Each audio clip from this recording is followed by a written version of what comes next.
दोस्तों, मेरी शादी को अभी सिर्फ 3 दिन ही गुजरे थे कि मेरी पत्नी अचानक से अपाहिज हो जाती है। डॉक्टरों ने बताया कि यह अब भी चल नहीं पाएगी, बहुत मुश्किल है। एक लंबे इलाज के बाद अगर यह ठीक हो गई तो इसकी किस्मत, और बस इसके घर पर रहकर की इसकी देखभाल करते रहो। दोस्तों, इस बात के लिए मेरी बीवी मुझे जिम्मेदार ठहरा थी और वह कहती थी कि अगर तुमने मेरी बात पहले ही दिन मान ली होती तो आज यह दिन देखना ना होता। मैं व्हील चेयर पर जिंदगी भर के लिए अपाहिज बनकर ना बैठती। मैं सुहाग रात वाली रात को ही तुम्हें मना कर रही थी कि यह सुहाग रात और यह संबंध बनाने के लिए पूरी जिंदगी पड़ी है, और परी जिंदगी हम अपनी जिंदगी को जिंदगी पड़ी है, और पूरी जिंदगी हम अपनी जिंदगी को जी सकते हैं। लेकिन आज तुम सब्र रख लो, आज तुम इस काम को मत करो, क्योंकि मेरे हाथों पैरों में दर्द महसूस हो रहा है और मुझे अंदर ही अंदर कुछ ऐसा लग रहा है कि जैसे मेरे हाथों पैरों को कोई दिनगहीन ही अंदर मुझे चिड़िया जैसी अपने पैरों में चलती हुई महसूस हो रही थी। लेकिन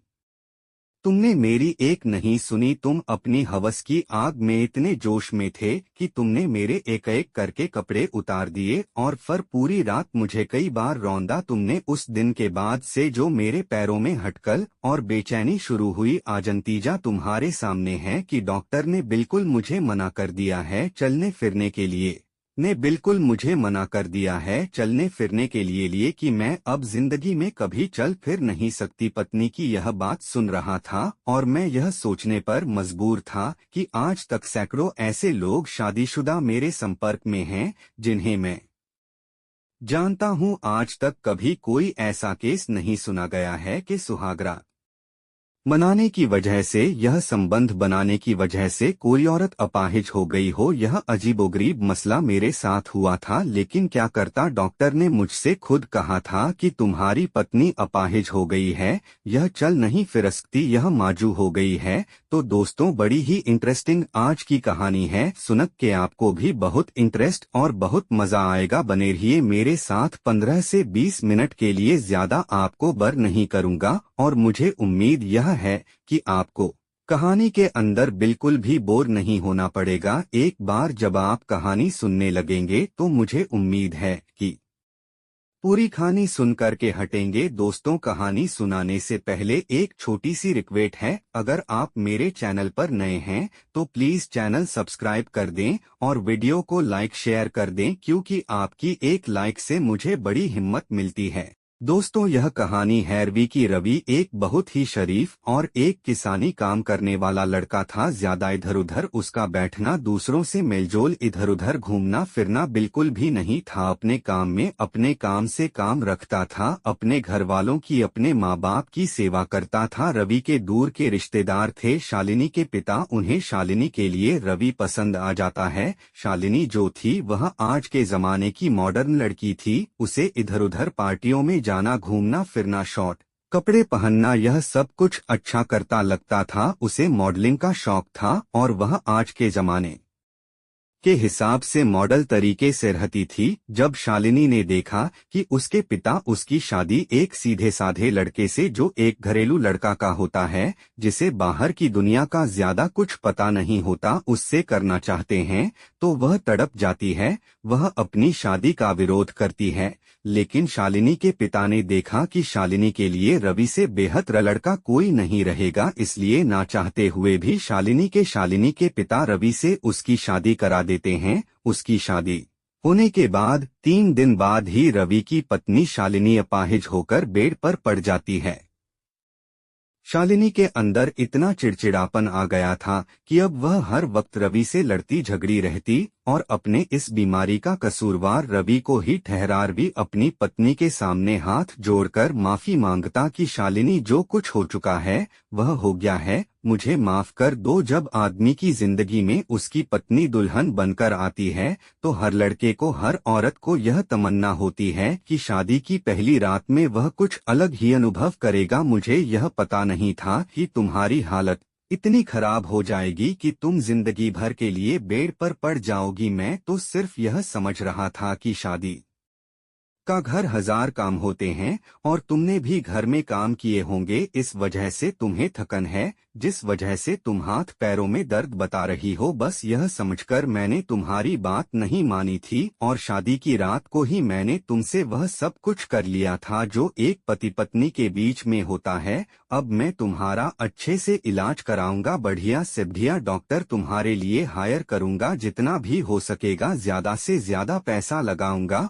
और तुम्हें ठीक करने की कोशिश करूंगा। और मैं तुमसे वादा करता हूँ आज के बाद मैं जब तक तुम ठीक हो जाओगी कभी तुम्हारे साथ कुछ नहीं करूंगा और मैं तुम्हारी अच्छे से सेवा करूंगा। वो घंटों घंटों अपनी पत्नी को समझाने लगता, उससे प्यार करता, उसके हाथों पैरों की मालिश करता, जितनी ज्यादा से ज्यादा हो सकती थी उसकी सेवा करता था। लेकिन शालिनी थी कि वह सीधे मुंह उससे बात ही नहीं करती थी। दिन इसी तरह से गुजरते जा रहे थे कि अचानक एक दिन रवि के फोन पर एक अननोन नंबर से कॉल आती है। वह अननोन नंबर को जब उठाता है तो सामने से एक मासूम और कमसन लड़की के रोने की आवाज आती है। वह उससे पूछता है कि ये तुम क्यों रो रही हो। वह लड़की सामने से कहती है कि मैंने अचानक ही एक नॉन नंबर लगाया था जो तुम्हारे पास लग गया है और मैं बड़ी परेशान हूँ। मेरी माँ बीमार है, मेरा कोई रिश्तेदार मेरी मदद करने के लिए तैयार नहीं है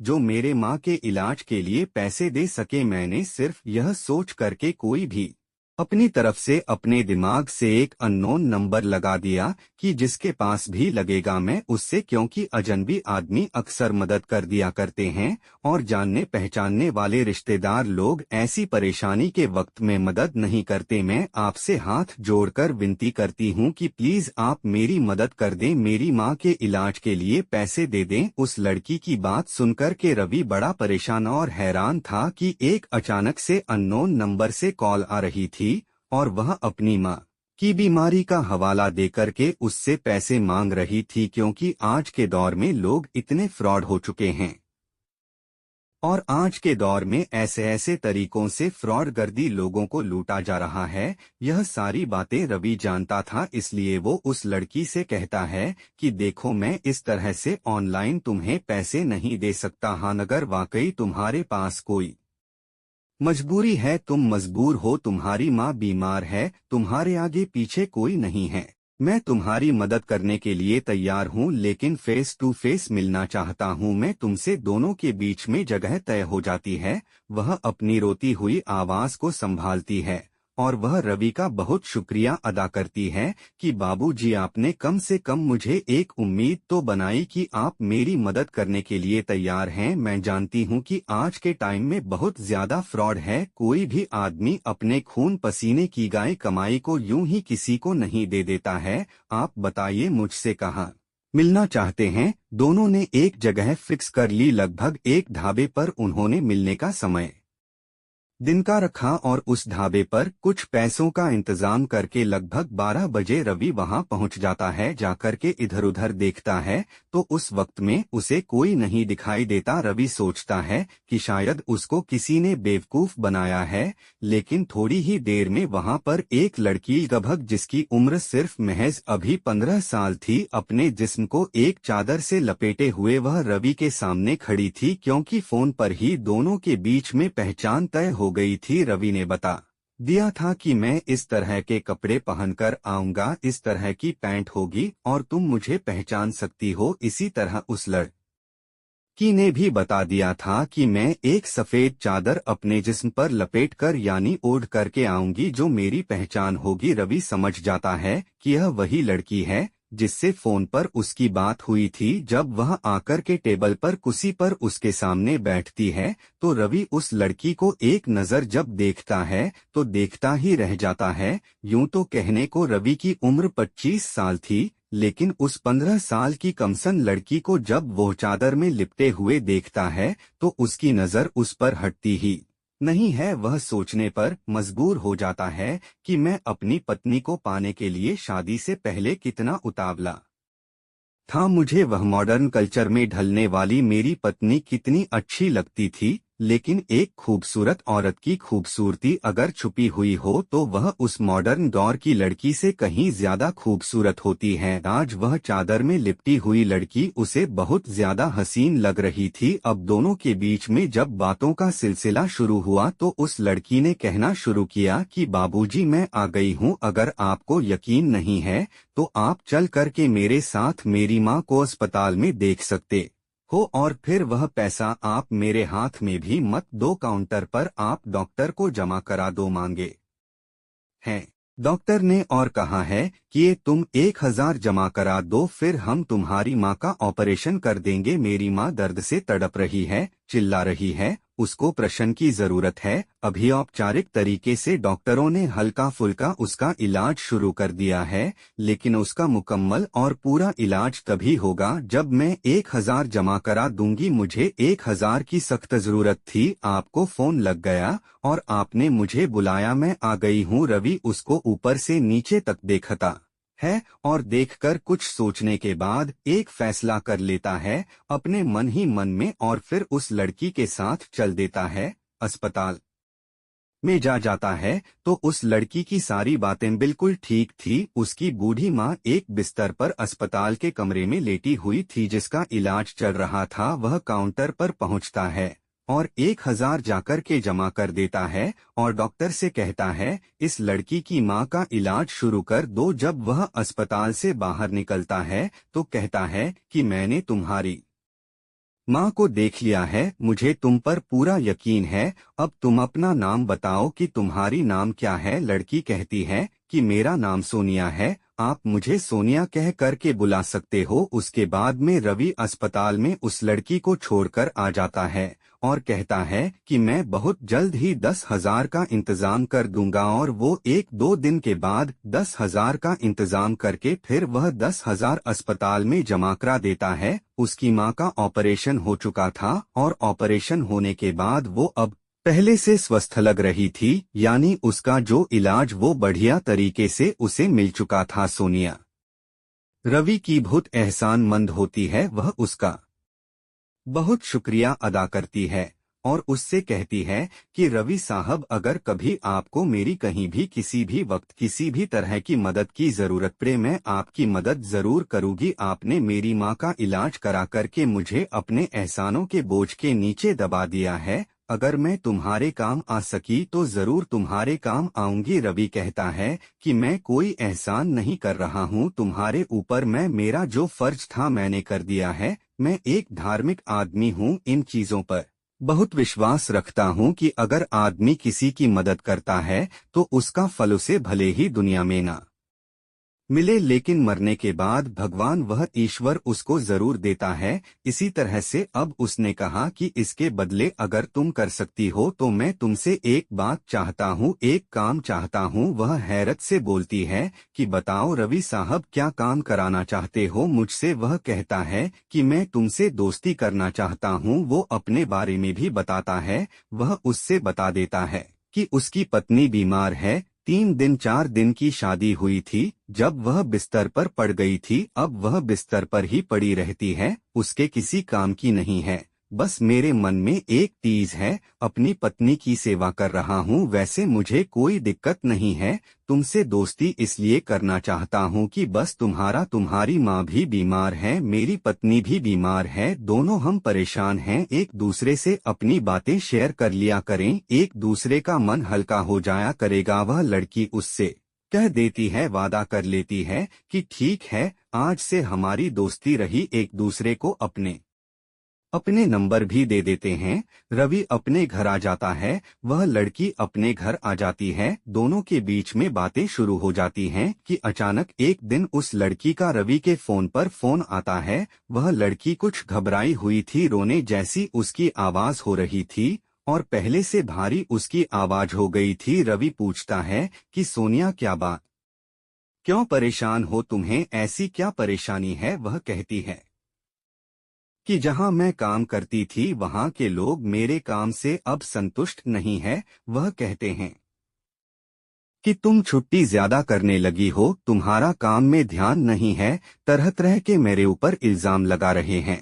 एक तो पहले से भी वह मुझे पगार कम देते थे, अब वह मुझसे पीछा छुड़ाना चाहते हैं, मुझे अपने काम से हटाना चाहते हैं। इसलिए मैं परेशान हूँ कि एक तो मेरी माँ बीमार है, खर्चे के भी लाले पड़ जाएंगे, खाने पीने की दिक्कत आ जाएगी, उधर मैं अपनी माँ का इलाज आगे फिर कैसे रखूंगी। अभी तो अस्पताल से मेरी माँ घर आई है, उसका इलाज, उसकी दवाइयाँ चल रही है। रवि कुछ सोचता है और कहता है कि सोनिया, अगर बुरा ना मानो तो एक बात मैं आपसे कहना चाहता हूँ, और वह यह है कि मेरी पत्नी बीमार है और मुझे भी एक नौकरानी की, घर में एक लड़की की, एक औरत की जरूरत है जो घर का काम कर दिया करे। इसलिए मैं तुम्हें सैलरी भी अच्छी दूंगा जहाँ से तुम पहले काम कर रही थी, और यहाँ रहोगी तो मेरा मन भी भलता रहेगा। वह उससे वादा कर लेती है और कल आने के लिए कह देती है कि मैं कल तुम्हारे घर पहुंच जाऊंगी। अगले दिन रवि सोनिया का इंतजार कर रहा था कि सोनिया वहां पर पहुंच जाती है। उसकी पत्नी शालिनी पूछती है कि इस लड़की को तुमने क्यों बुलाया है, तो वह कह देता है कि डार्लिंग, तुम इतने दिनों से बीमार पड़ी हो, कोई घर का काम नहीं कर सकती, तो इसलिए एक नौकरानी की तो जरूरत थी, तुम्हारी है के लिए मैंने नौकरानी रखी है। मैं भी अपने ऑफिस चला जाता हूँ, पूरे दिन तुम बोर होती हो, इसलिए तुम्हारी देखभाल करने के लिए, घर का काम, सफाई, सब कुछ करने के लिए मैंने एक नौकरानी का तुम्हारे लिए इंतजाम कर दिया है। वह कुछ नहीं कहती और वह कहती है कि ठीक है, और फिर उसको वह काम समझा देती है।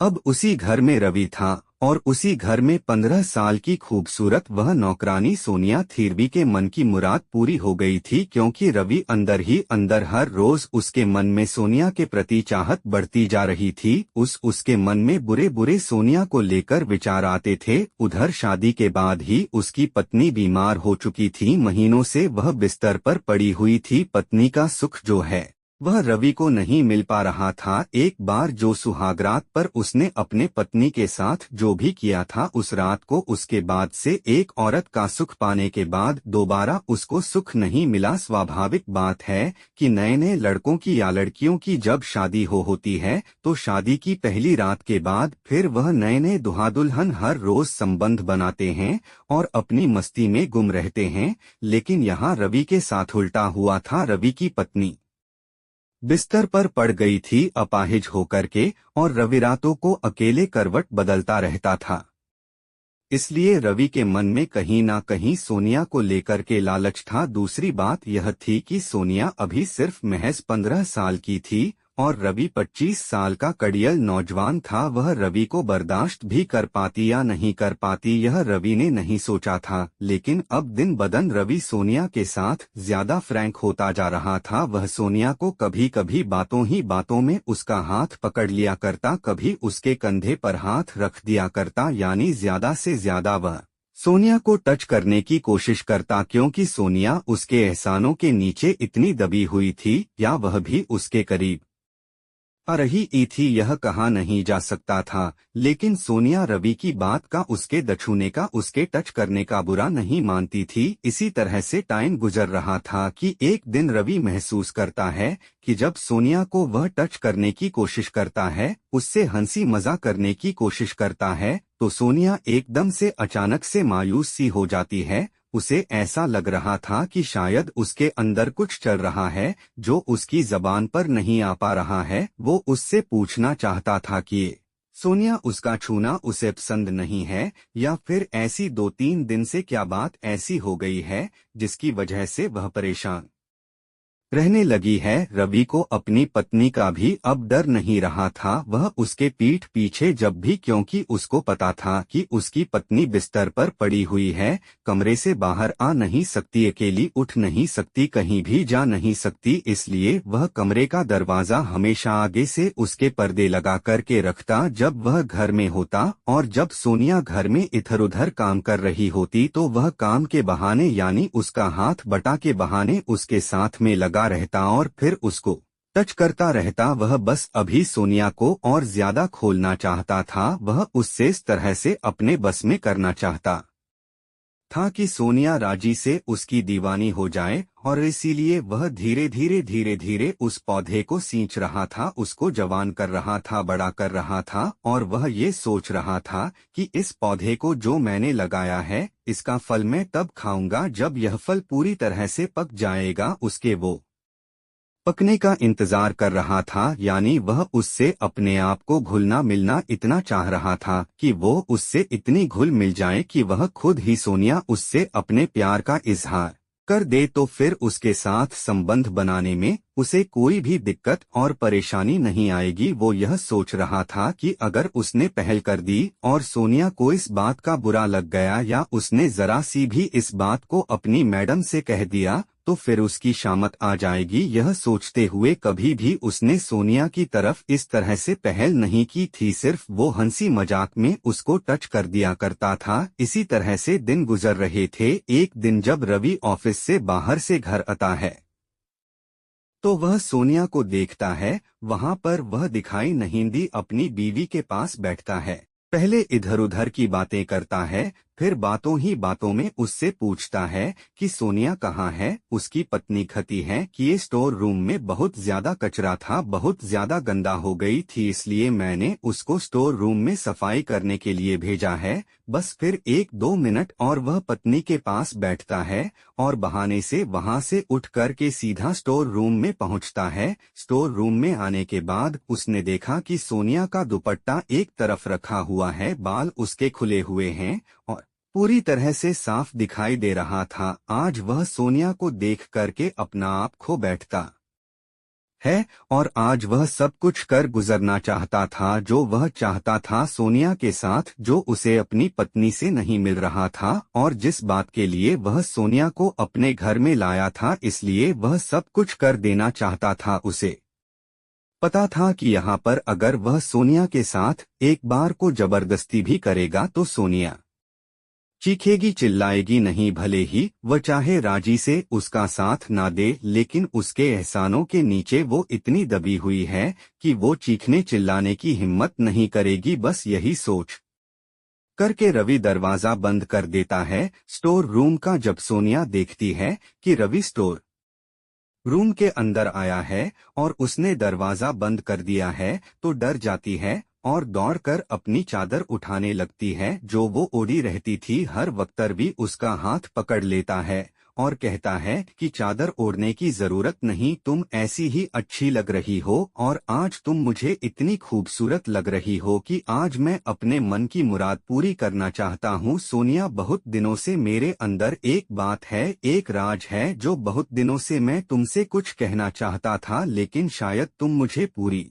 तरह से समझ नहीं पा रही थी और जो सुख मुझे अपनी पत्नी से नहीं मिल पा रहा था वह सुख मैं तुमसे प्राप्त करना चाहता हूँ। मैं उस सुख का भूखा हूँ, इसीलिए अपने घर लाया हूँ तुम्हें। नए नए आए दिन मैं तोहफे देता हूँ, तुम्हें कपड़े देता हूँ, तुम्हारी हर फरमाइश इसीलिए पूरी करता हूँ ताकि एक दिन तुम मेरे मन की मुराद पूरी कर सको। और यह कह करके उसने सोनिया के दोनों हाथ पकड़े और खींच करके अपनी तरफ उसको अपनी बाहों में भरना चाहा और उसको अपनी बाहों में भरकर उसको जकड़ लेता है। जब सोनिया उसके सीने से लगती है, अपने आप को उसके बाहों में जकड़ा हुआ देखती है, तो वह उसके कान में एक बात ऐसी कह देती है कि रवि नीचे से ऊपर तक पसीने में नहा जाता है और एकदम से वह सोनिया को अपने आप से दूर कर देता है, उसको धक्का दे देता है और वह ऐसा हो गया था कि मानो जैसे उसे 1000 वोल्ट का करंट लग गया हो। पसीने की बूंदें उसके माथे पर साफ देखी जा रही थी। आखिर सोनिया ने ऐसी क्या बात कहती थी, ऐसे 2 शब्द क्या उसके कान में खे थे कि रवि की यह हालत हो गई थी। सोनिया ने कहा था कि रवि मुझे छोड़ दो, तुम्हारी पत्नी शालिनी हम पर नजर रखती है और वह अपाहिज नहीं है बल्कि बिल्कुल ठीक है। बस यह बात सोनिया ने उसके कान में कही थी कि अचानक से रवि जहां का तहां खड़ा रह गया और वह पसीने में 1 मिनट के अंदर अंदर पसीने में सराबोर हो गया। उसके बाद में अचानक से उस स्टोर रूम के दरवाजे पर दस्तक होती है, यानी कोई खटखटा आता है। जब वह दरवाजा खोलता है रवि तो सामने क्या देखता है कि उसका ससुर और उसके दो हट्टकट्टे साले उस स्टोर रूम के दरवाजे पर खड़े हुए हैं और उनकी आंखें गुस्से से लाल हो रही हैं और कहते हैं कि हम तो यह सोच रहे थे,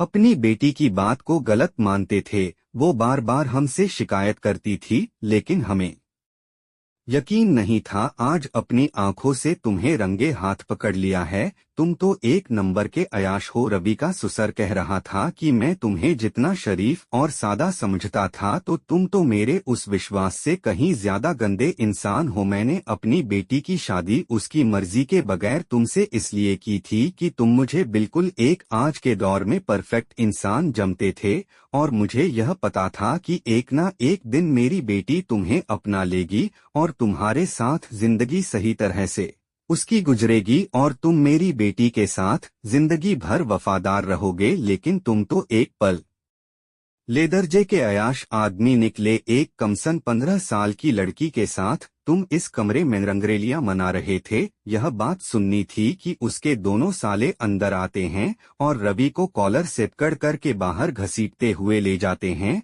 और फिर तीनों मिलकर उसका ससुर भी और उसके दोनों साले भी उसके ऊपर लात घुसों की बरसात कर देते हैं। रवि को इतना मारते हैं कि उसकी बेहोशी जैसी हालत हो जाती है। रवि को जब थोड़ा कुछ होश आता है तो वह उससे कहते हैं कि अगर अपनी खैरियत चाहते हो और अगर यह चाहते हो कि तुम्हारे ऊपर दफा 376 ना लगे और तुम जेल जाना नहीं चाहते तो अभी हमारी बेटी को तलाक दो और इसे चलता करो। बाकी के पेपर साइन करके तुम्हारे पास हम भेज देंगे और उन पर साइन कर देना। उसी वक्त वह अपनी पत्नी को तलाक देता है। एक सादा कागज पर साइन करके भी उन्हें दे देता है और वह लोग उसको ले जाते हैं। उसके जाने के बाद वह सोनिया से कहता है कि सोनिया, तुमने मुझे धोखा क्यों दिया? मैंने तुम्हारे ऊपर कितने एहसान किए हैं और तुम इस खेल में मेरे साथ कब से थी? जैसा कि उन्होंने बताया कि शालिनी मेरे ऊपर इल्जाम लगाती थी, अपने घर वालों से शिकायत करती थी कि मैं अयाश हूँ, नौकरानी के साथ ऐसा कर रहा हूँ।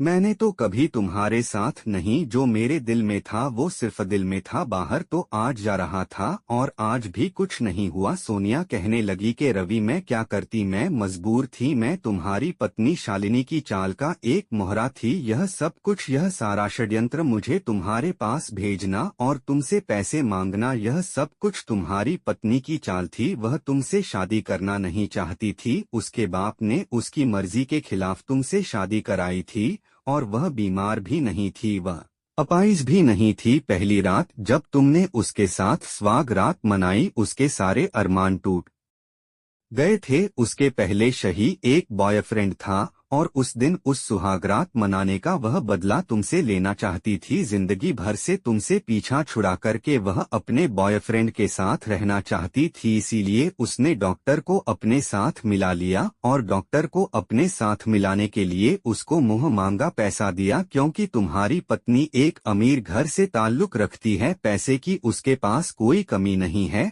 उसने डॉक्टर के अपने पास मिलाकर साथ मिलाकर के कहा कि उसको वही कहना होगा जो वह उनसे कहेगी और फिर उसने अपाहिज होने का नाटक किया। डॉक्टरों ने भी रवि को यही बताया, तुम्हें यही बताया कि तुम्हारी पत्नी अपाहिज हो चुकी है। उसने फिर मुझसे कहा कि तुम्हें इस तरह से अपनी माँ के इलाज के लिए नाटक करना। मेरी माँ क्योंकि बीमार थी और सारा खर्चा वह उसके माँ बाप करा रहे थे, क्योंकि मेरी माँ उनके घर में काम करती थी। लेकिन फिर शालिनी यानी तुम्हारी पत्नी ने मुझसे कहा कि तुम्हें इस तरह से मेरे घर में आना है और तुम्हें मेरे पति के करीब रहना है। यह स्टोर रूम में आना, यहाँ की सफाई करना, यह सब मैडम की चाल का एक हिस्सा थी और तुम उसमें फंसते चले गए और तुम अपने आप पर कंट्रोल नहीं रख सके। शायद यह मैडम की तरफ से तुम्हारे लिए इम्तिहान था और तुम उस इम्तिहान में फेल हो गए, पास